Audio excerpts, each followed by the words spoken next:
Hey you guys, it's your girl Kamika. Welcome back to the lovemakeba official channel. You guys do not mind my less than stellar appearance today. I wanted to make sure I got on here and did this video, and it required that I kind of, come a little less than fabulous so you can see what was going on and have a better visual. First things first, I wanted to come and apologize as well that I didn't get a chance to finish all of the betas. I got so swamped with everything that we had going on that I didn't get a chance to come back over and finish everything. And to be honest with you, I love you guys so much, but making sure that our Makebas get their orders timely is much more pressing and important to me than getting a video up, even though I really think the information that I have shared thus far and have planned to share is really, really important. So let's go on and talk today about why I'm coming to you in this kind of less than fabulous setup. Well, the reason that I came like this is, number one, did you know that September is National Alopecia Awareness Month?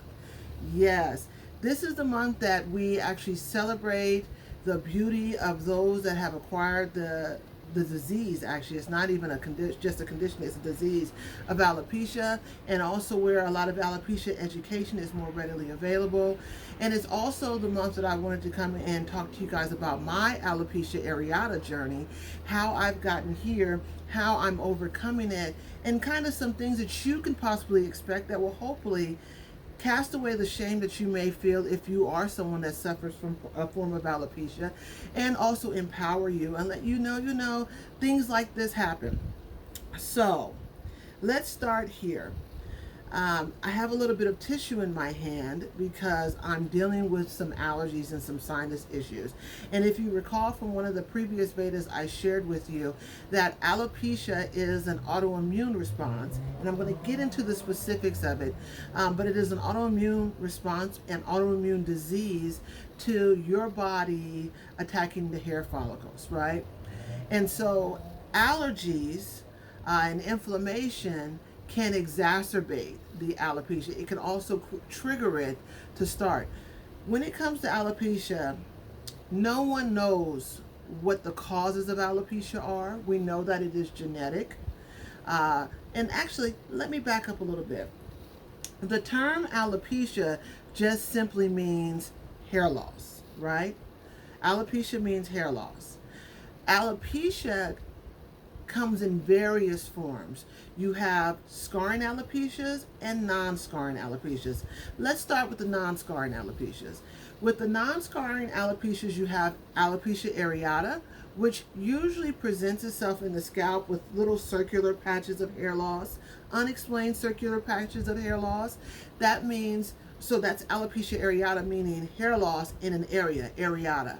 Then you also have what's called alopecia totalis, and that usually means that you have lost all of the hair on your scalp and maybe even your eyebrows. So you've lost all of the hair that's on your facial hair that's on your head.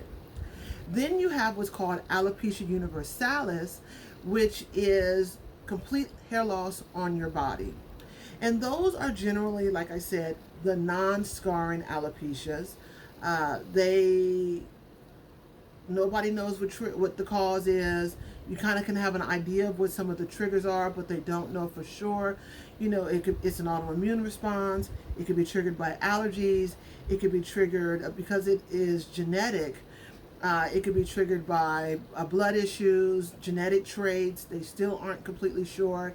And the deal with those is that they can present in a juvenile form, as meaning you presented or acquired, not really acquired it, but you developed it in your youth, or it can be an adult form. Generally, if it presents in your youth, it's usually represents more frequently in your body than it would if you just started having alopecia as an adult. So if you have juvenile forms of alopecia, they tend to recur more frequently than if you had adult onset alopecia. Some of the I don't know if I want to call it comorbidities, but some of the issues that you may have, is it comorbidity? Yeah. Diseases that you may have that alopecia often presents with are things that are called atopic conditions. Atopic conditions means that the disorder is a genetically derived disorder, and they usually are allergy specific, but it could be other things. They're inflammatory. I know that. Atopic conditions can be things like atopic dermatitis. So another word for that would be eczema, psoriasis, juvenile asthma.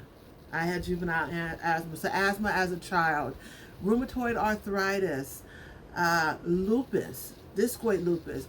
Those kinds of things are generally atopic conditions. So what happens with atopic conditions is you will often see things like other issues such as alopecia manifest with them. They're not the cause of the alopecia, but they can manifest with them. So those are generally your non-scarring alopecias. For your scarring alopecias, there's a whole group of those as well. And what scarring generally is that it causes scarring at your on your scalp and in your hair follicles to the point that your hair follicle does not produce any more hair.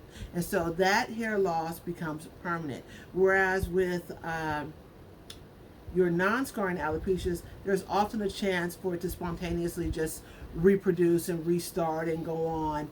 But with your scarring alopecias, they tend to have permanent hair loss. They cause permanent hair loss. In that several different forms of scarring alopecia. One of the most common is CCCA. I always get the C's mixed up, but it's central cicatricial centrifugal alopecia. We discussed that in a previous Vela. You also have what's called full frontal fibrosing alopecia, often called FFA. There is one called lichen planopilaris. There are several other scarring alopecias, but what they all do is if they are left untreated, they can easily cause permanent hair loss and severe permanent hair loss, and they actually move very quickly. So you really want to make sure that if you see any changes in your hairline, any changes in your hair, that you go see your doctor to find out what type of alopecia you specifically have so that you can get the appropriate treatment. Never assume that you have just plain old alopecia. Alopecia is just a category. Never assume that you just have plain old alopecia areata. You may end up having totalis or universalis, but it's just now starting. So you want to go to your doctor and see what you have and if there is a course of treatment that can reverse it, or if it's not really all that bad and that over time your hair should grow back. The next thing with that is this. I get this a lot from people who ask, who think that one treatment fits all. One treatment does not fit all. As I've said in previous betas, there are a whole plate of different treatments that someone can receive that are for their specific hair issues. Steroid injections, pharmaceutical drugs like finasteride, minoxidil. There's some I'm missing.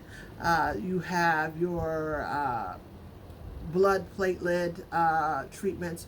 You also have your laser therapy treatments. You have your other topical treatments that could be applied. There's a whole bunch of different things that your doctor could do, including biopsies, which aren't the treatment, but they help them to diagnose it. So that is why you really want to go out and see a dermatologist.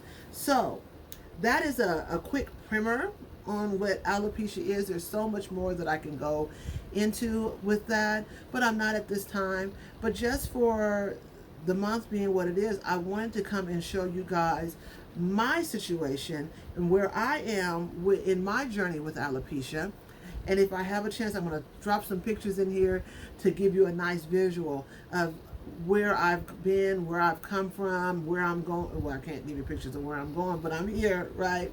So what you see right now is I actually just took down my twist. My hair is fine, so you're going to see kind of 4 fine braids. Actually, it's 5. But what happened recently, as I have explained to you guys before, stress is a trigger for alopecia as well as allergens. Many of you, if you've been watching my videos, know that my mother died last year. And between the transition from her death and the stress and all of that and taking over my parents' estate, I was deeply stressed, right? And I tend to internalize my stress. And so my hair had been growing and thriving for years with no problems. Then I had a stress onset. So I'm going to drop a picture in here about how that presented. And that, my mother died in April of 2019. I began to see my hair begin to fall out around, I would say, October, November of 2019. But then I got control over that and it started to grow back. I had a little spot kind of here in the back, and and I'm going to show you, like I said, I'll put pictures in of spot. And so what I began to do is my normal course of treatment, you know, de-stressing, exercising, looking at my diet, hope renewed, because, you know, it wasn't permanent. It was just stubble, and it was growing back. So I didn't have to go, I personally didn't go see a doctor to look at that. And so that was fine.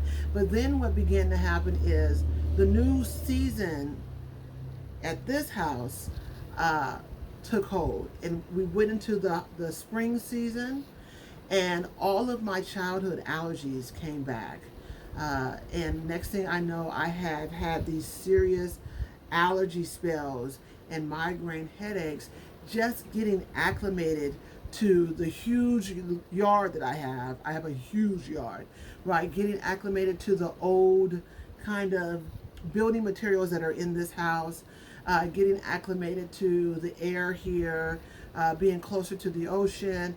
It's a lot that I had to get used to. So on top of the stress of my mother's death and me dealing with that, I had some other stress issues that I had to deal with. And then I had these serious allergic reactions to a lot of things. So what ended up happening is the hair here in the crown of my head completely came out, down to stubble.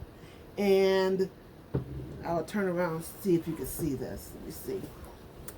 I still got my workout gear, you guys. Today is just not a day to work, right? Let me see if you can see this. And then in the back, right here in the center, all of this came out. Now this on the sides was actually still pretty long, but I don't know where I got the genius idea to cut this all even to make it look like I had shaved it. I think I was at my wit's end, and I was arguing with myself as to if I was going to cut all my hair off again or if I was going to just let it grow in. And as you can see, I have opted to let it all just grow in, but those taper cuts are calling my name. But all of this was still long, right? And then the center, it just didn't look right to me. I think I was just so disappointed because it looked like I had a hole in my head when I would put my hair in a ponytail. So I just cut it all even to make it look, like I said, like it was shaved. And now that it's all growing back in, it's kind of like, I wish I would have just allowed my hair to grow back in the middle and camouflage in some way. But I want to show you this. So this is where I am. So all of this right here came out. I mean, this was down to nubble, all of it. And I was frustrated and I was worried because I was also changing insurance and I needed to find a new doctor. And so I was really, really worried about all of this. And then that was in February is when it got its worst. And now this is the growth from February to now, right? And as you notice, I actually carved that or part that section out because I want to deal with that section with extra tender loving care. And so when I'm moisturizing, shampoo and conditioning, and even when I'm doing my protective styling or even just my regular styling on it, I want to make sure that that area is carved out and given a little extra attention. And so that's what I wanted to show you guys. I'm now on the grow again. It is my hope, like in the back, as you can see here, this was actually bald and it's all growing in. This one's tucked. Yeah, I still have a little bit of slow growth here in the middle. I'm going to go to get me a new dermatologist and go and have them check on that. But in the interim, I'm working on growing all of my hair back and making sure it's strengthened. And then I also had went in and gave myself a little trim maybe a month or so ago, just to, because I didn't want to be frustrated and ripping and tearing at my hair just out of the frustration. But that's pretty much it. I wanted to come here and share with you all my journey and let you know this, that alopecia areata, or any of your alopecias outside of traction, and I didn't mention traction earlier. Traction is simply hair loss from you manipulating or being rough or tearing or pulling with braids and things your hair out of the follicle. Traction is not always permanent. Traction is not, can ultimately become scarring, but traction is usually because you're doing a little too much, right? So when we talk about those protective styles, make sure the protective styles are protecting your hair and protecting your hair from you, but are not tearing out your hair.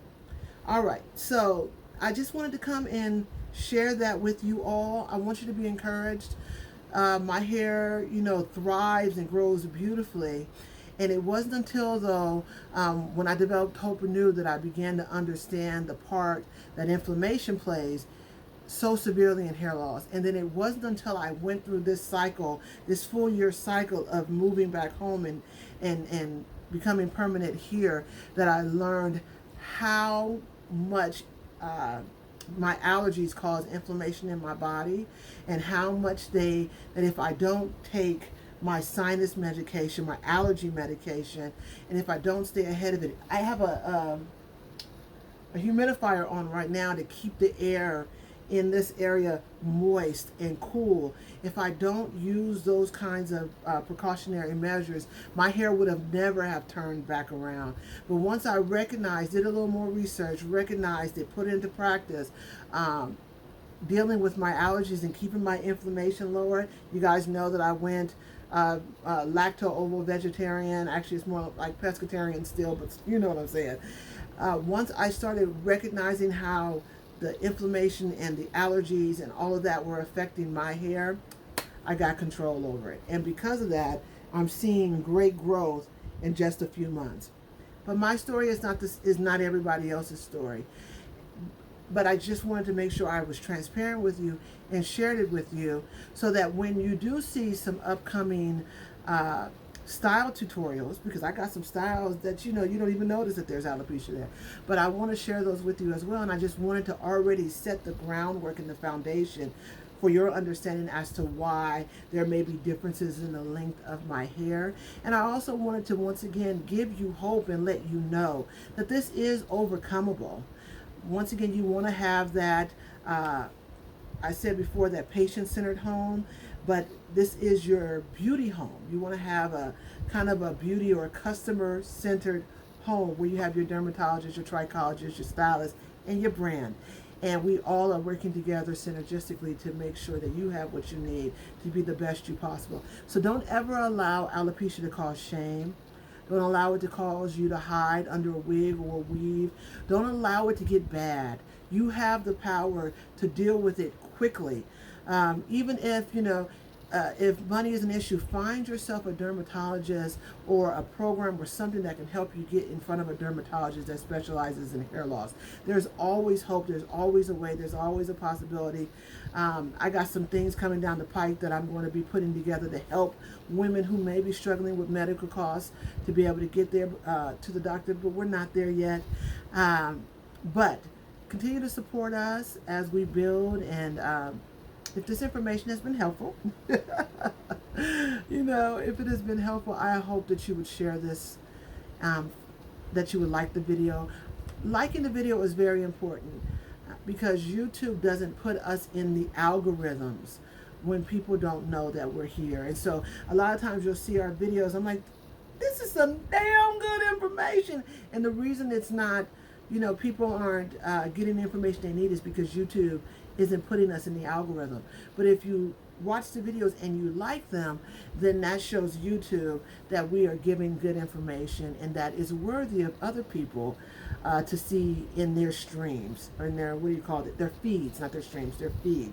So please, if you like this information, if you appreciated this information, like the video, share the video, tell people about it, and ask a question. And of course, I'll meet you as always in the comment section. I love you guys much. I'm here to help if you need it. God bless. Mwah. Bye.